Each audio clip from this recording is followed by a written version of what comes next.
बिरहा सुने वाले प्रेमी वाह हमार बेवफा बेटा वाह वाह ग्वालियर कांड वाह आप लोग बहुत लाइक बड़ा प्यार दुलार बड़ा स्नेह दिए। वाह ये बाबू वैसा ही एक कांड आप लोगन के राजस्थान वाह का है।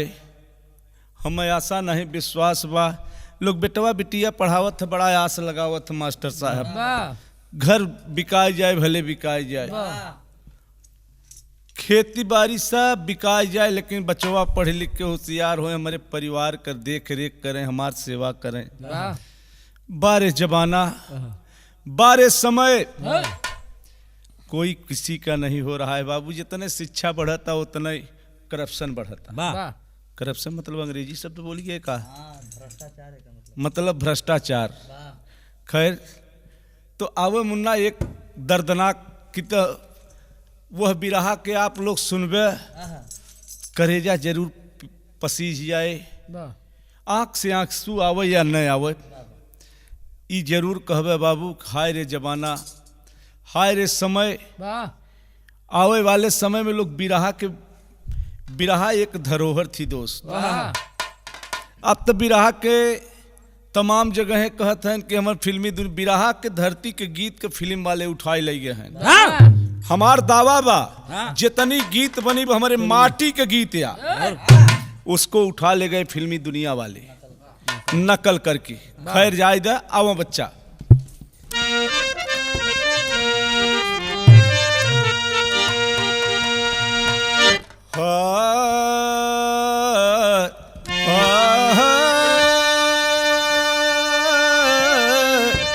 मोरे रामा हे भोले जोगिया हो राम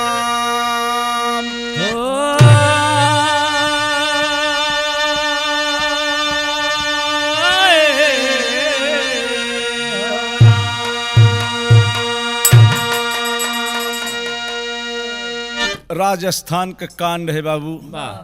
छोटा सा परिवार था केकर विश्वास करी केकर के आपन बा के बेगाना बा इत दास के समझे में नहीं आवता।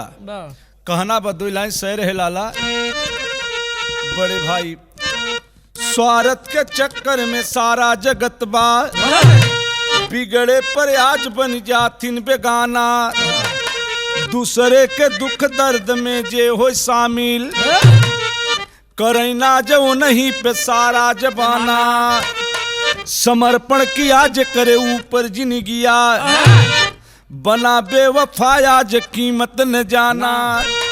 और कहे मंगल तो से अब के कार बताई करे दिल महाराज समय साधे आज ही खड़ा बा जबाना।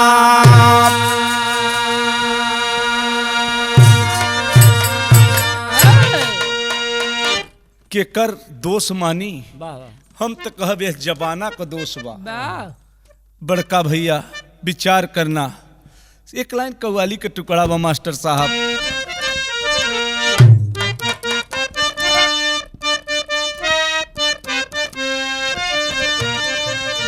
हम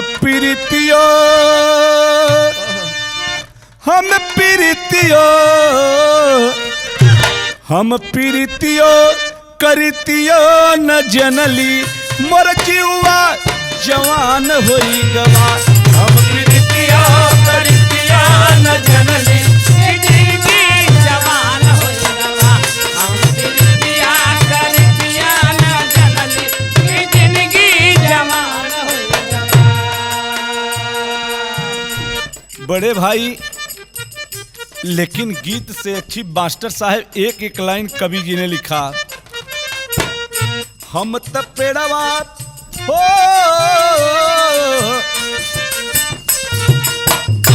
हम त बगिया में फूलवा लगावा उ फूलवा बेकार होई गवा। बगिया में फूलवा लगावा ओ फूलवा बेकार होई गवा। हम बगिया में फूलवा लगावा ओ फूलवा बेकार होई गवा। हम तक गुलशन में फूलवा लगावा उ कटवा तैयार हो गवा अपने खुनवा से सींचा चमनवा चमनवा उजार हो गवा अपने खुनवा से सींचा चमनवा चमनवा उजार होई गवा अपने खुनवा से सींचा चमनवा चमनवा उजार होई गवा जौने खून से सींचा बाबू जौने औलाद के लिए हमें दर दर भटका जिकरे लड़का नहीं बा उजाय के पथरा पूजता देवी देवता के मनावता अगर लड़का होई गे बाबू तो लड़का के शिक्षा बरे अपन घर दुआर अपन पेट नहीं देखा बाबू अपने बचवा के पढ़ावे लिखावे बरे ऐसे एक कहानी रही। एक छोटा सा परिवार था बाबूजी। कहानी कहाँ का मास्टर साहब? और भरी वीरता यही माटी में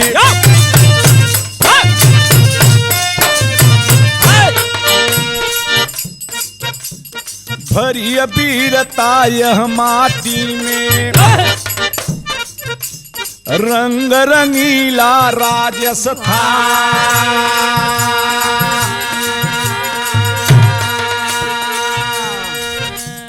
बांसवाड़ा के रहे रहवैया सज्जन एक गौतम जाला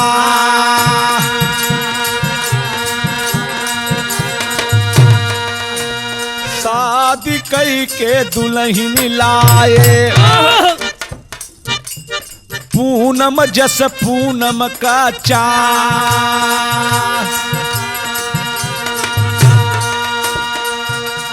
हे भैया बात के समझ ही ले। जौने समय बियाह कई के ले आए पूनम नाम रहा पूनम जस पूनम का चाँद बड़े भाई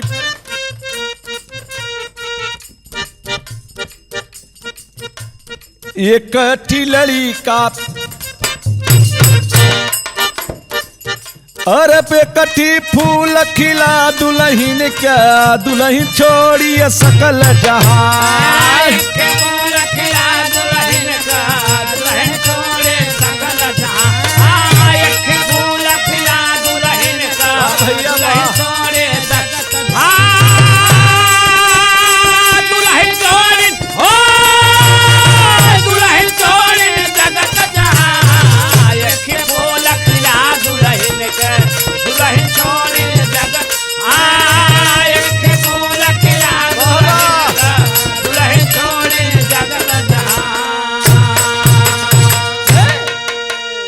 सुनने वाले मित्र सज्जन कुमार बहुत रईस परिवार थे बाबू।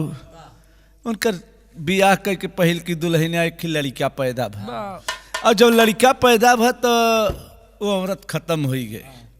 भगवान करें केहू के विपत्ति नहीं आवे और जो करे ऊपर विपत्ति आ जाता तो हर विधा से विपत्ति आवत है।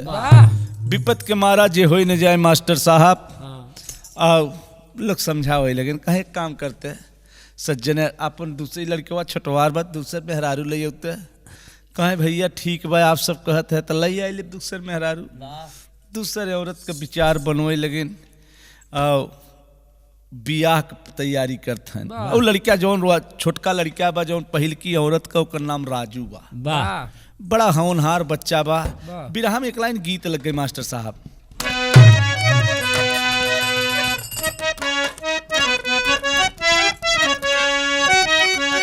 ये हमारे पप्पू मास्टर वाले गीत आए कि रतिया बलमुआ दिहल गारी तरकारी बिना रतिया बलमुआ दिहल गारी तरकारी बिना रतिया बलमुआ दिहल गारी तरकारी बिना। बड़े भैया लेकिन वो दुल्ही जब लई आए तब बाबूजी दूसर ली आए हैं लुगाई सगाई कैके। दूसर ली आए हैं लुगाई सगाई कैके। दूसर ली आए हैं लुगाई सगाई कैके। दूसर ली आए हैं लुगाई सहनाई बाजे। दूसर ली आए हैं लुगाई सहनाई बाजे। दूसर ली आए हैं लुगाई सहनाई बाजे। नेहा जलान बन के आइन घर वाली। नेहा जलान बन के आई घरवाली। नेहा जलान बन के आई घरवाली। पिता कुछ दिन गोद भैली हरियाली। पिता कुछ दिन गोदा भैल हरियाली। पिता कुछ दिन गोदा भैल हरियाली। सुगर ललनवा जनमाई सहनाई बाजे। सुहर ललनवा जाने माई सहनाई बाजे। सुहर ललनवा जाने माई सहनाई बाजे। सुहर ललनवा जाने माई सहनाई बाजे। ए भैया विचार करे बारे विधाता आपका खेल कितना निराला बा। जवन दुल्हन नेहा लई आए उनसे कि लड़का और पैदा भ उ लड़का का नाम बड़ा होनहार लड़का रहा। दोनों लड़कन का नाम जोड़ पर धरावत है। का धरावत है लाल?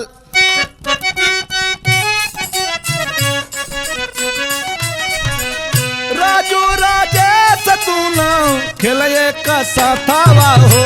राजू राजेश ने दुनिया का साथावा हो। राजू राजेश दुनिया खेले का साथावा हो। गिर गया राजेश चोट लग गई माथावा हो। गिर गया राजेश चोट लग गई माथावा हो। गिर गया राजेश माथे लग गई चोटावा हो। ए भैया दोनों लड़का खेलत है जोड़ौले 2 साल का अंतर बा। धीरे धीरे सियान हो 5-6 साल का राजू हो गए और जवन राजेश बा दोनों भाई खेलत है। थोड़ा सा झटका लगा राजेश गिर के मत्थे में चोट लग गई। बड़का भैया अखिया का ज्योति गई है राई सहनाई बाजे। अखिया का ज्योति गए है राई सहनाई बाजे। अखिया का ज्योति गए है राई सहनाई बाजे। अखिया का ज्योति गए है राई सहनाई बाजे। सुनने वाले पंचो विचार करना दोनों भाई खेलत रहे बड़ा प्यार दुलार और माता भी ऐसा व्यवहार नहीं करते रहें कि जैसे सौतेला बेटा नहीं समझत रहें। राजू के भी अपन बेटा हुआ औरत समझ रही थी। बाबू 100-1% होथिन मास्टर साहब नहीं तो उसर खेत सेम तरकारी और बान गाय मैभा महतारी। केहू को मैभा महतारी साथ नहीं देती लेकिन वो राजू के वो जौन नेहा दुल्हन रही बड़ी समझदार रही। अपने बचवा के जितने प्यार राजेश से करे उतने राजू से करे। दोनों भाई खेलत रहे माथा में चोट लगी। ये पंचो आँख के छोटका भाई राजेश के नयन के ज्योति चली और जब नयन के ज्योति चली गई तो राजेश वो राजू जौन रहा सोचा था कि हमारे कारण हमारे भैया के नयन के ज्योति चली गई। पापा मरही मम्मी मारे वो कुछ उसके मन में विचार आई गए। बाबू बिरहा में एक लाइन गीत लगे मुन्ना।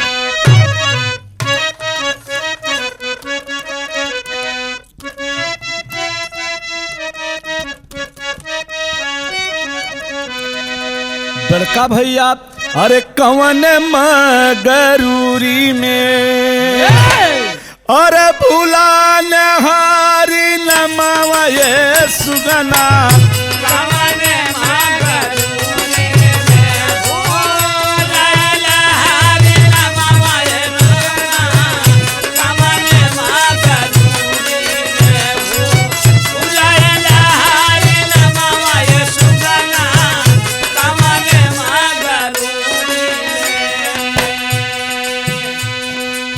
वो हर सज्जन कुमार और नेहा वो बचवा के लेके डॉक्टरी दौड़त हन कि बचवा के हमारे चोट लग गई। राजू के घरवा छोड़ दिए बाबू। राजू के मन में आवता कि आज भैया के हमारे कारण चोट लग गई, भैया का नयन की ज्योति चली गई। हम कैसे मुंह दिखाऊ, कैसे पापा मम्मी से का बताऊ। महाराजा बड़े भाई इतनी बतिया के सुन के अपने मन में वो 7 साल का लड़का राजू विचार करने लगा। भाव मिला कभी, डर से राजू छोड़ी भागे, डर से राजू छोड़ी भागे, अपना वतनवा हो रामा। डर से राजू छोड़ी भागे, अपना वतनवा हे रामा। डर से राजू छोड़ी भागे, अपने वतनवा हे रामा। डर से राजू छोड़ी भागे। डर से राजू छोड़ी भागे, अपना वतनवा हो रामा। हम के जबाना मारे, हम के जबाना मरी, बाहु तई में हनवा हो रामा। हम के जमाना मारे, बहुत नहनवा हे रामा। हम के जमाना मारे, बहुत नहनवा हे रामा। हम के जमाना मारे। सुने वाले मित्र, 7-8 साल का लड़का राजू की 5 साल का हमार भाई ई जबाना हमके ताना मारे, करी तो का करी। मन में करे विचार चलता बड़े भाई। कभी ने भाव दिया मास्टर साहब का,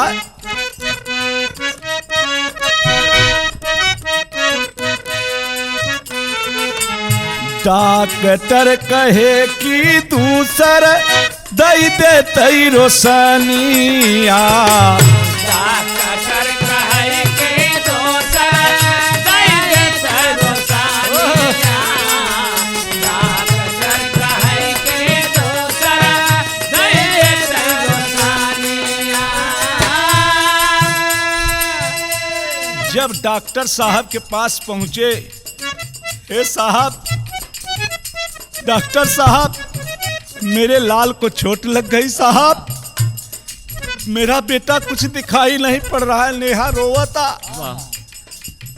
तब डॉक्टर साहब जब जांच किए तो एक बात कहे, डॉक्टर कहीं की केऊ दई दे तई रोशनिया। डॉक्टर कहे के तेहु दई दे रोशनिया। डॉक्टर कहे के तेहु दई दे रोशनिया। हीरा से राजेश देखी आँखिया से दुनिया। तेरा से राजेश देखी है आँखिया से दुनिया। तेरा से राजेश देखी है आँखिया से दुनिया। सज्जन कुमार, यह बेटा को कोई रोशनी, आंख की रोशनी चली गई, कोई रोशनी देगा, अपनी आंख देगा, तब राजेश दुनिया में आंख फिर से दुनिया देख सकता है। ये बाबू माई का करेजा, माई पगली सोचा था कि अब हम कलई के अपन आँखी नयन का ज्योति करब त का करब। पिता से पहले माई के झरझर आँखी से आंसू गिरे तक, ये साहब हमरे नयन की ज्योति ले ले। भाव मिला मार साहब का, माई कहई की ठीक, माई कहई की ठीका, हो जाते सुगनवा हो रामा। माई कहई की ठीका, हो जाते सुगनवा हे रामा। माई कहई की ठीका, हो जाते सुगनवा हे रामा। माई कहई की ठीका। ठीका हो जाते ललनवा हो रामा लाई लेते साहेब हमरा लाई लेते साहेब हमरा दूल्हू नयनवा हो रामा लाई ले साहेब हमरा दोना हो नयनवा रामा लाई ले साहेब दोना हो नयनवा रामा लाई ले साहेब हमारा। सुने वाले मित्र वो नेहा माँ कह साहब हमरे लाल कह आप हमार दोनों आँखी ले हमारे बचवा के आँखी सही कह दे साहेब। अब हमके दुनिया बहुत देख चुके हैं साहब इस जीवन के आसरा दुए लाल बा का पता बा कि हमार राजू घर छोड़ दे है बा वो सोचिन कि दो लड़का हैं कोनो न कोनो परवस्ती करबे के नहीं अब हमकी आँख का जरूरत नहीं बा ये पंचो आँख दे दिया माता। धीरे धीरे जब राजेश की आँख हुई लगन पढ़ावे लिखावे अपने बचवा के आशा बहुत होत मास्टर साहब घरे आए तो रोवे लगन कि हमारा राजू बचवा कहाँ चला गया। लेकिन एक कष्ट से अब माता तो देखे नहीं पावत है नंदी घरे जब राजू के नहीं पान हो एक विपत झेल के। लेकिन बाबू बिरहा के शैली में कवि ने भाव दिया बचवा के पढ़ाई लिखाई के जब कुछ होशियार की है भाव मिला मार साहब का।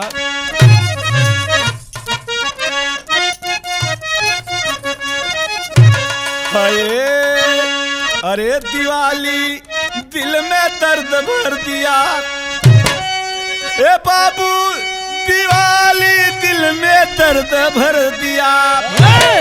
अरे माली खड़ा बाग में चबकी आई हरियाली दिवाली दिल में दर्द भर दिया। माली खड़ा बाग में जब हाली दिवाली जब माली खड़ा बाग में हरियाली दिवाली जब माली खड़ा बाग में हरियाली दिवाली जब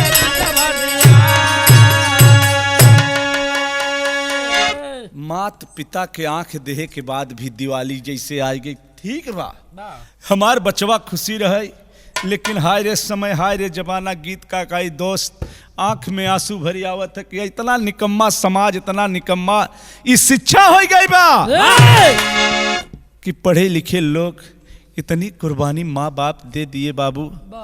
पहले तो कुछ सेवा करते रहे मास्टर साहब पप्पू महाराज बेटवा पैदा हो तो माँ स्तन पियावता माँ सेवा करता और अब तो बाबू माई अनाथालय में बेटवा पैदा होता तो दोनों मियाँ बीबी कमाते हैं बेटवा भेज दे हैं हॉस्टल में वह अपन सेवा जब बेटवा तो वहाँ जगह है तो सही करे। लेकिन जवन माँ अपन स्तन पियाए जवन माँ अपने बेटवा के लाड प्यार दई के इतना बड़ा किया अपनी आँख को दिया वह बेटा कमीना निकल जाए बाबू तो दर्द तो हो ही करे।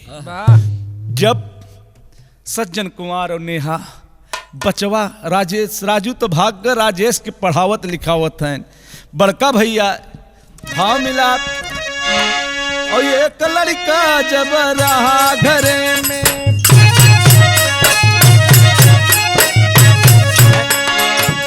बाबू खूब ही पढ़ाई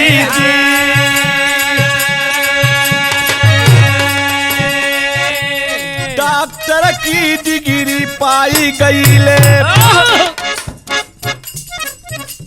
सब कुछ गवा भुलाई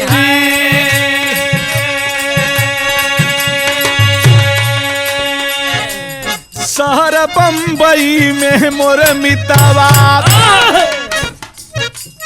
प्रेम रोग छाई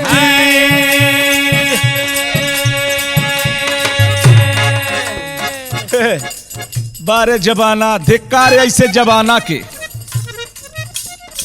बेटवा के घर दुआर खेत बाड़ी थोड़ के सड़क पर जमीन रही वो बेची देहन और गांव देश में कर्जा लेके डॉक्टरी की पढ़ाई मामूली हल्कार समझत है का सबके बस के नहीं बारे सज्जन कुमार के हमार बेटा MBBS हो जाए एक लड़का तो है ही नहीं बा हमार बचवा डॉक्टर बन जाए हमारी गरीबी का सहारा हो जाए। ये बाबू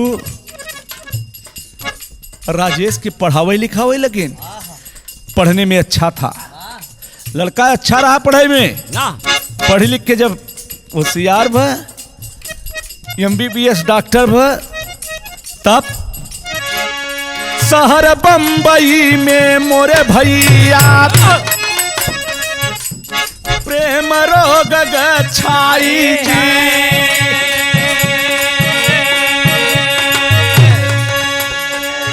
अरे किया बियाह सरिता के साथ, अरे किया बियाह सरिता के साथ घरवा गयल भुलाई।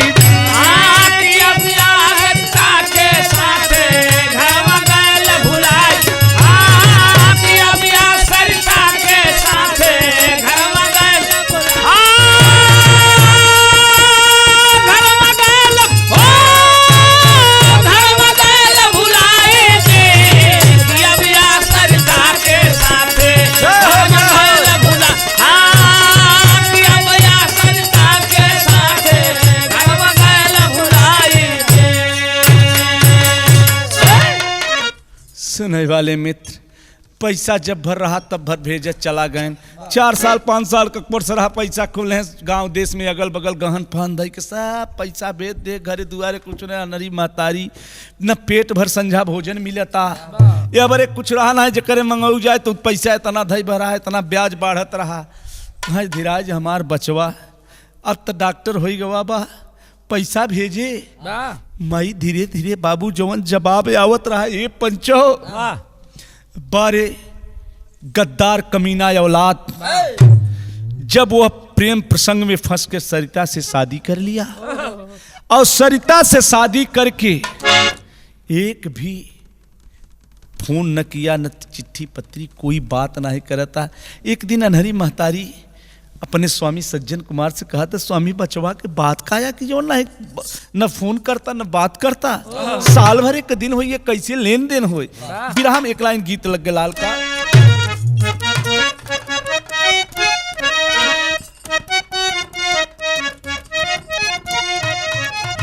अरे यहीं कहीं जियरा हमार हे गोरिया गुम होई गवारी।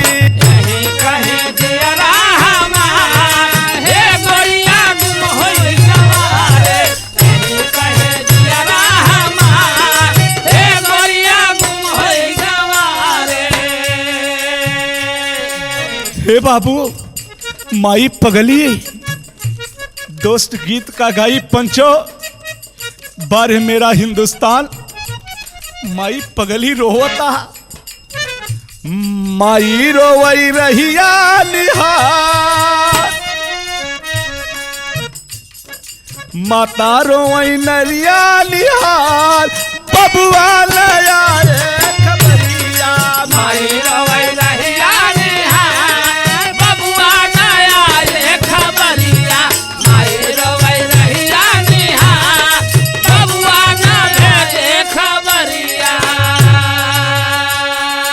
जननी रोवई असुआ के धार, बबुआ न भेजल खबरिया।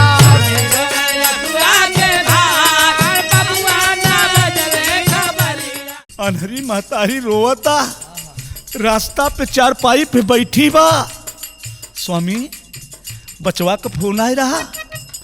औरत से कहते ना, ये राजेश कम्मी कोई फोन नहीं आया। जब ये सुने तो बाबू फूट फूट के अनहरी महतारी आग से झरझर आंसू गिरता कि बचवा के भौका, माई के जियरा गाई के पुतवा के जियरा कसाई के। ये बाबू माई अब सोचता हमारे बचवा के कुछ हो तो नहीं गए, लेकिन वो तो हर घर बसैले भाव मिला मास्टर साहब।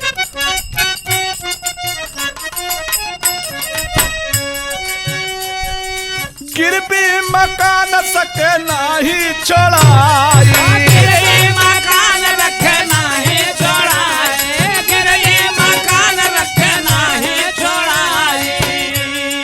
फूलवा का कवनौ जब बवाल पाई, फूलवा का कवनौ जब बवाल पाई, फूलवा का कवनौ जब बवाल पाई।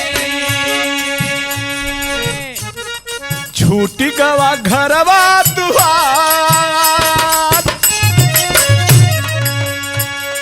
छूटी गवा घरवा दुआर, बबुआ न भेजल खबरिया।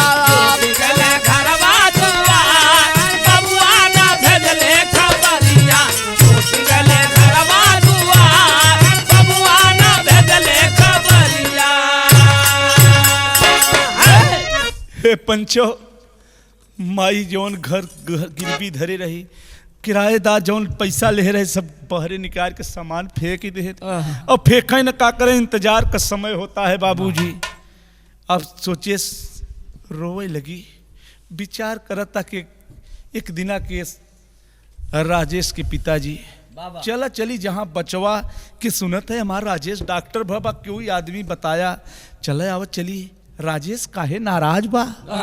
माई विचार बने कि आप सब के नहीं के समझदार के सज्जन आदमी रहा कि जेकरे खाऊ के जगह नहीं बा, एकर घर दुआर सब लोग ताला मार देहन, तो कम से कम एके भाड़ा दे दे, बेटवा के पास पहुंच जाए। विदेशिया में भाव लगा मास्टर साहब, कभी नहीं भाव लगा।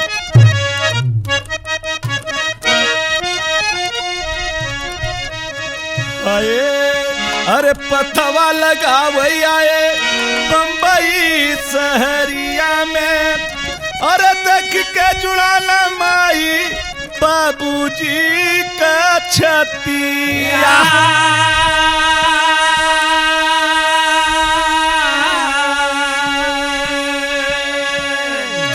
अरे इतना बड़ा अच्छा बंगला हमारे लाल का, अरे राजेश बेटा तू इतना बड़ा हो गया, मनहरी महतारी तो नहीं देखा था।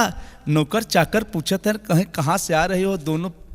दोनों आदमी गए थे बाहर बाबू घूमने के लिए, कहे हम राजेश के मम्मी है, हम राजेश के पिताजी है। ये पंचो बड़े सम्मान के साथ जो नौकर रहा बैठाया कि राजेश डॉक्टर साहब के माता पिता आए हैं। और तब तलक दोनों प्राणी जब आए डॉक्टर साहब और सरिता दुल्हन, सरिता देखे तो पूछा था स्वामी ये हवई क्या? फटा कपड़ा, आँख में एक तो आँख अंधी, आँख में कीचड़ बहत रहा। ये बाबू बारे जमाना, बारे समय, बारे इस धरती के लोग गीत का गाई। ये पंचो जौन महतारी आँखी देश, जौने महतारी के आँखी से आज डॉक्टर साहब दुल्ही लेके टहरत हैं, और उनकर वाली आँख से आज कीचड़ बहता, वह महतारी के चिन्हवे से इनकार कर दिए। बाबू बिरहा सुने वाले प्रेमी भाव मिला, कवि ने भाव दिया। सरिता कही कि कैसन बाबू बनले भिखरिया हो, अरे यही जानत हो इतना ही करित तो से सदिया।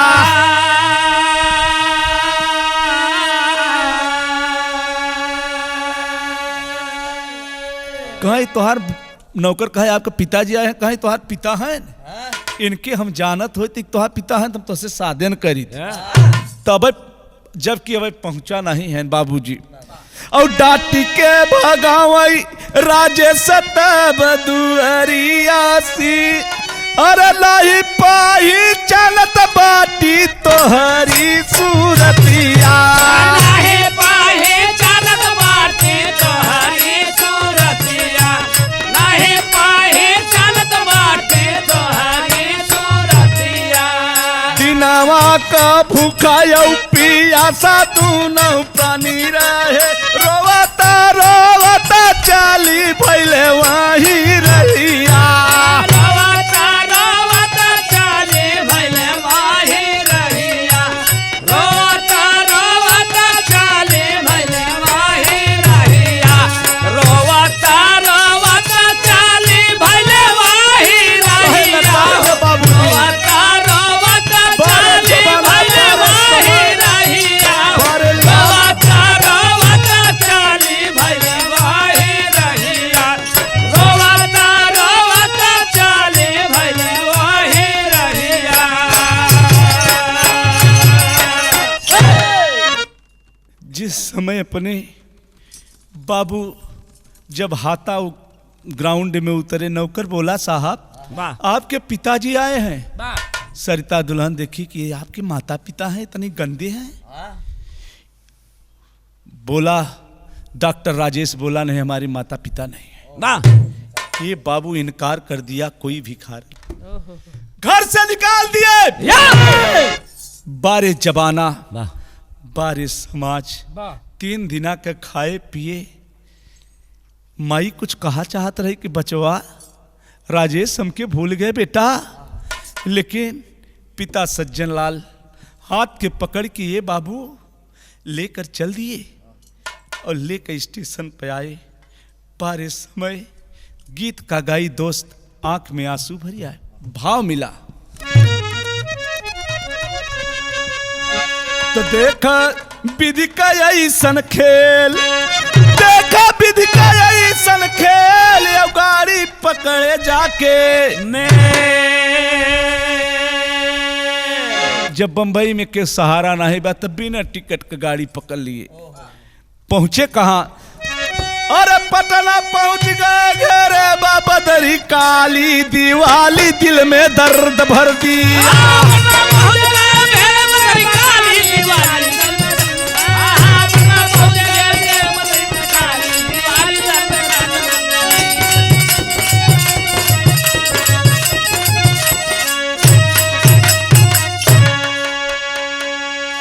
करें तो का करें, 1 रुपया नहीं बगाड़ी जवन जात रहे सोचन ही से बैठ के चलिए अब घरे।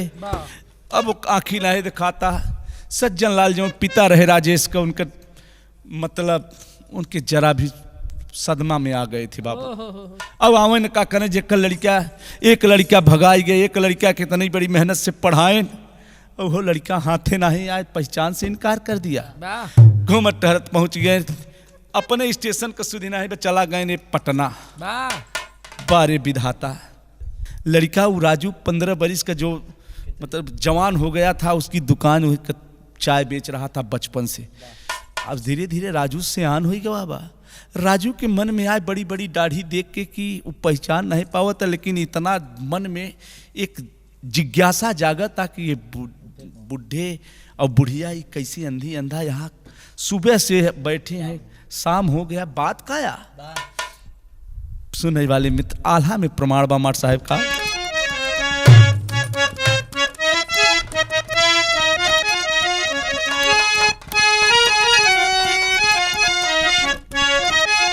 बड़े भाई अरे तू ना हूँ परानी बैठा रहे स्टेशनिया पर, और धीरे धीरे सुबह से हो गया धीरा।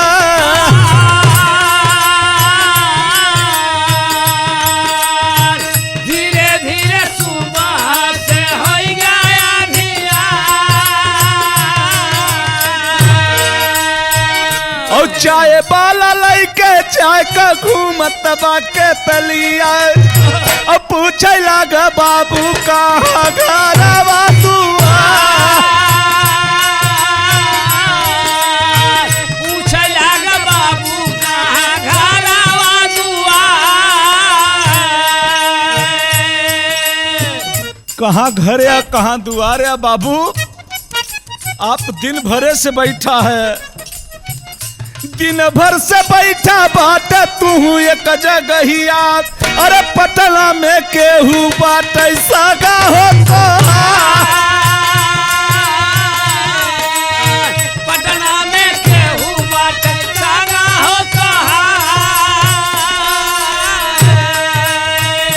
यारे सुनी के तपतिया पाटी गईली छतिया।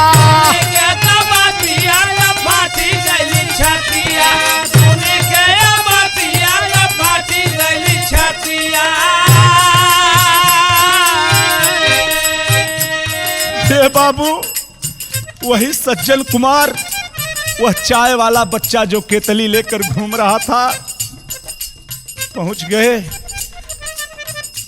वह अनहरी महतारी से वह अपने पिता से पूछ रहा है कि ये बाबू ये दादा आप कहाँ जाएंगे, कैसे आप यहाँ बैठे हैं, सुबह से शाम हो गया।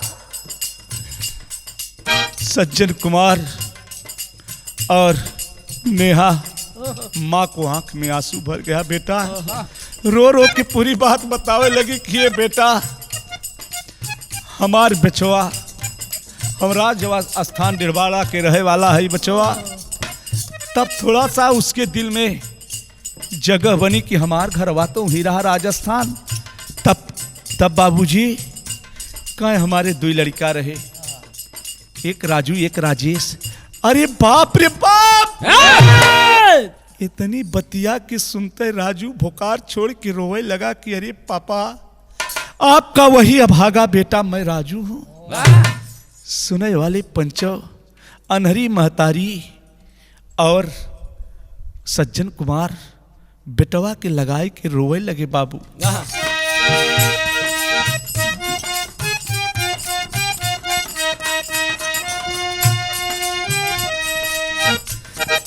परिचय का पाई रोवे लगा चाहिवाला,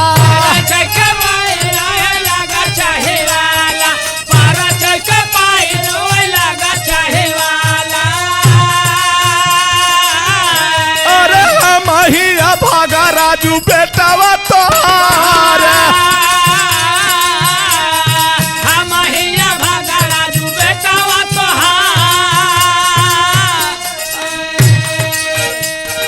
कहाँ पे बाटे राजेश मोर पीरनावा,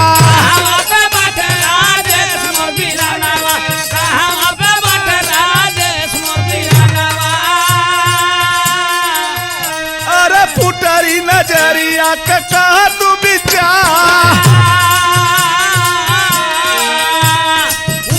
नजरिया से कहा तू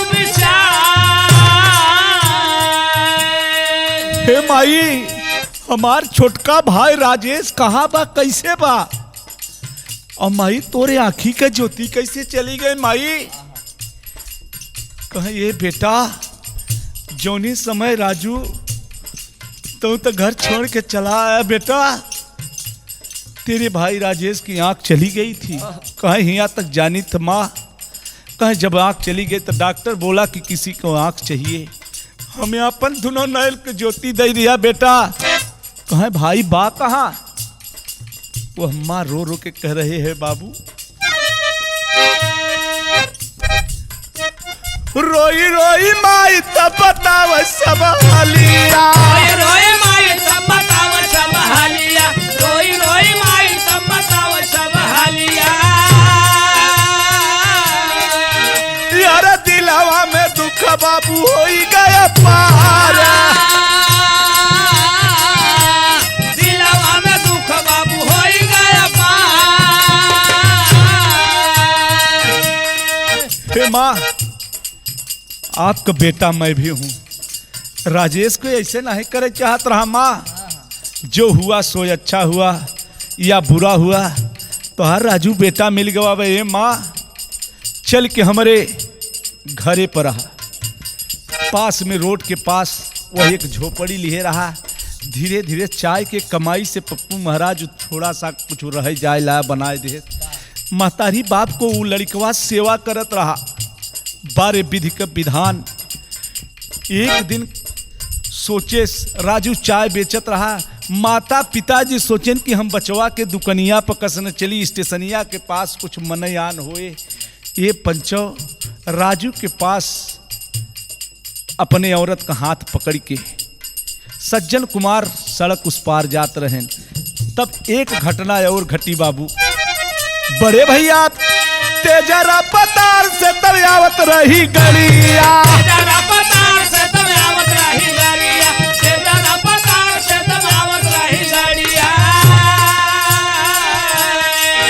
अरे घायल माई बाबू छोड़ी दी है सनतार, घायल माई बाबू छोड़ दिए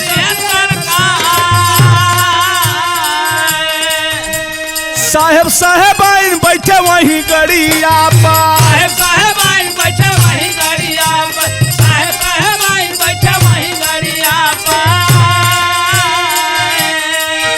अरे मारो मारो भिड़िया जुटी बाबू सपा, मारो मारो गड़िया घुसी बाबू सपा। हे भैया ए बाबू ए काकाया, जौने समय सड़क के क्रॉस करत रहन उ लड़का से अपने मिला चाहत रहन, वही बंबई का वो नहीं का लड़का सरिता और राजेश पटना में अपने ही गाड़ी से जात रहें कि हम चलत हई गया जिला में कुछ घूमब टहरब, छुट्टी रही लौटा रहे। समय 2 महीना 3 का बीता रहा बाबू। और उधर से राजू के घरवा से दुकनिया पर आवत रहे माता पिता, और जोरदार स्पीड से टक्कर लगा। ये पंचो बेटवा के जवन बेटा के आंख देहन वही के गाड़ी वही ड्राइवरिंग कर रहा था बाबू। चोट लगी, माता पिता इस दुनिया के छोड़ के चले। ये बाबू जनता वहां का गाड़ी रोक लिए, मार मार करके खेदता, मारा चाहता। तब तक राजू के खबर भय, दौड़ के आए।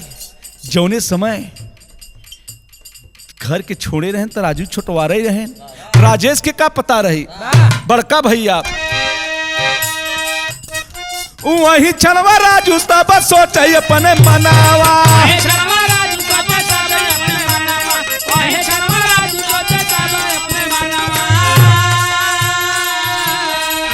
अरे बाबू के लसिया पर गिरा भारा, बाबू के लहसिया पे गिरा भारा। एक नजर जौने समय माई बाबू से फूट फूट के रोवे लगा, लाश पर लिपट गया वह राजू बाबू। अब गाड़ी वाले के देखा तो क्रोध आ गया। तब तलक सरिता बोलती है कि स्वामी यही अंधी अंधा यही दोनों हमारे पास गए थे, कौन है? ये बाबू गाड़ी के कांच का शीशा लोग फोड़ दिए। तब ममता को जाहिर किया उसने, या डर बस या ब्लड का रिश्ता। गाड़ी से निकल गया।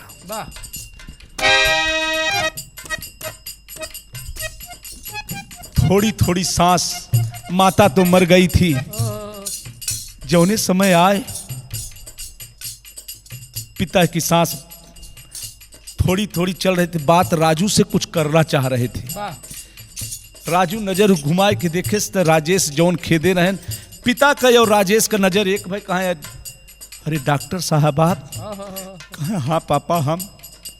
ये पंचो इतना कही के सज्जन कुमार की राजू यही आपका भाई डॉक्टर साहब राजेश है। ये बाबू पकड़ के राजेश और राजू रोवे लगे, और इतने में दम टूट गया।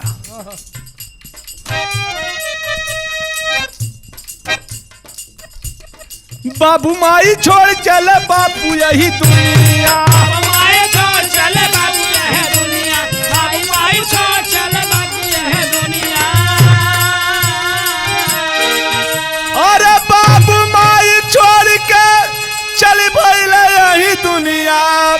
अरे दुखवा में डूब गवा डूबा संसार, दुखवा में डूब गया डूबा संसार, दुखवा में डूब गया डूबा,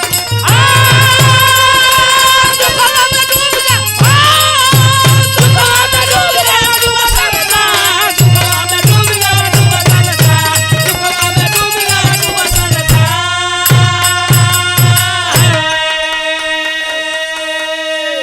दत तेरी जबाना कही, ऐसे जमाना के धिक्कार बा ऐसे पढ़ा लिखा लोगन के। स्वार्थ बस वही औरत के कहे पर कहे हमार महतारी नहीं। आज जब लोग एक्सीडेंट कई दे मारे बेरे लोग घेरे, तो वही औरत के कहे पर औरत बोली कि यही अब अंधी ये आदमी वहां गया था। बारे ईश्वर की कृपा, जब मरते मराते भी अपने पुत्र की एक बार फिर जान बचाए।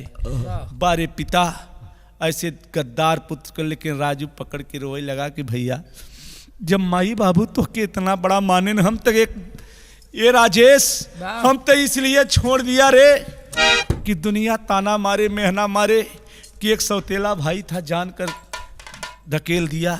तूने ये क्या किया? एक फर्ज अपन आखिरी में निभाए। जब यही अपने भाई राजेश से राजू कहता बाबू का,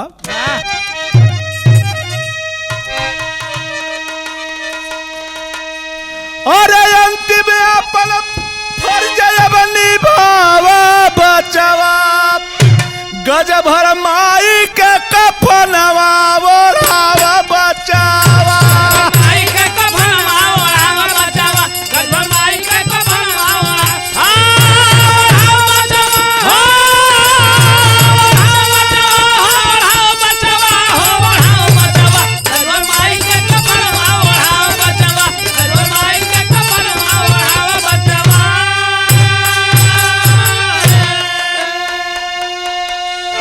सुने वाले मित्र, अंतिम यापन फर्जवा निभाव बचवा गज भर माई के कफनवा ओढ़ाव बचवा। राजू कहे कि भैया कम से कम एक काम करे, माई बाबू तो इस दुनिया से चले गए, हम तो बचपने में घर छोड़ दे रहे। राजेश, माता पिता तुम्हारे लिए बहुत कुछ किए, आज अगर कोई दूसरा भाई होता तो कहत कि गद्दार हमारे बाप का लाश मत छूना, लेकिन बारे राजू एक चाय बेचने वाला बिना पढ़ा लिखा, शिक्षा नहीं थी उसके पास, कहे भैया जो किया सो अच्छा किया, माता पिता को पहचाना नहीं वो तो भी ठीक किया, लेकिन आज आखिरी अंतिम गज भर कफन दे के कंधा दे देबा तो माई बाबू तो उनके आत्मा में तो दुख जरूर बा, लेकिन कुछ न कुछ तरन तार हो जाए। बाबू भाव मिला, कभी ने भाव दिया, अरे चावल माई दियस भैया आखी करो सालिया, चावल माई दियस भैया आखी करो सालिया, चावल माई दियस भैया आखी करो सालिया, अरे मतारिया का लूट लिया दुनिया, अरे मतारिया का लूट लिया दुनिया, अरे मतारिया का लूट लिया दुनिया, अरे चाल के अब अपन बज छिपावा बचावा, गज भर माई के कफनवा ओढ़ावा बचावा, माई के कफनवा ओढ़ावा बचावा, गज भर माई के कफनवा ओढ़ावा बचावा, ओढ़ावा बचावा, ओढ़ावा बचावा, ओढ़ावा बचावा, गज भर माई के कफनवा ओढ़ावा बचावा, गज भर माई के कफनवा ओढ़ावा बचावा।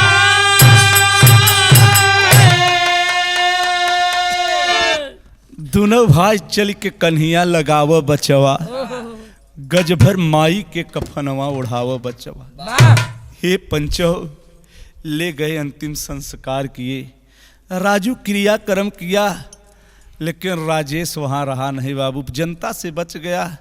धिक्कार ऐसे पुत्र को है, धिक्कार ऐसे जमाना को है, धिक्कार शिक्षित लोग पढ़ा लिखा के बा, ऐसे अच्छा राजू जैसा चाय बेचे, भैंसी के गुरुवारी करे, गाय के दूध बेचे, वो अच्छा बा, लेकिन इस शिक्षा बेकार बा। जब माता पिता के तकलीफ दे दे है, ऐसे औलाद के बिना औलाद रहना चाहिए। तो राम कैलाश राम गुण गाए, और मंगल कवि का कविता भाए, दिवाली दिल में दर्द भर दिया, और गाँव दिल से तो रतिया मैहर वाली, दिवाली दिल में दर्द भर